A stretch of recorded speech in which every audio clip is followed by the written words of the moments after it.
नमस्कार, जय भीम सर्वांना। सर्वात आधी हा व्हिडिओ बघा। संविधान निर्माता न कहें उन्हें, मेरी बिल्कुल ये आपत्ति है इस पर।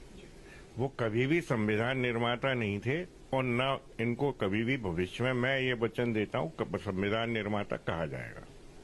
ये मेरा आपसे वादा है। संविधान निर्माता अगर कोई थे तो BN राव साहब थे। तर या व्हिडिओमध्ये ग्वालियर हायकोर्टचा ऍडव्होकेट अनिल मिश्रा याचं म्हणणं आहे की डॉक्टर बाबासाहेब आंबेडकर संविधान निर्माते नसून तर BN राव हे संविधान निर्माते आहे। अरे नालायक माणसा, थोडी तरी लाज वाटू दे। जो कायदा वाचून तो ऍडव्होकेट बनलाय, आज त्याच कायद्यावरती तू बोट उचलतोय। विचार कर, जर कायदा वाचून तू जर ऍडव्होकेट बनू शकतो तर कायदा लिहिणारा किती महान असेल, किती विद्वान असेल। अरे आज हायकोर्टामध्ये डॉक्टर बाबासाहेब आंबेडकरांची प्रतिमा लागते तर तुमच्या बुडाला एवढी आग लागते। तर विचार करा, त्या काळी माझ्या बापाने किती संघर्ष केला असेल की आज या भारताच्या तिरंग्यावरती माझा अशोक चक्र फडकतंय। अरे हा समाज सुद्धा असा आहे ना, डॉक्टर बाबासाहेब आंबेडकरांच्या नावासाठी 100 वेळा मरेल आणि तुझ्यासारखे जातीवादी भाडवे घेऊन मरेल। अरे या समाजाने सुद्धा अजून पण जागृत होण्याची वेळ आहे। डॉक्टर बाबासाहेब आंबेडकर बोलून गेले, 100 दिवस शहरी होऊन जगण्यापेक्षा एकच दिवस वाघ बनून जगा। आणि तू कोणाचा पण नाद केला असता तर आम्ही ऐकून घेतला असतं, पण कधीच बापाचा नाद नाही करायचा।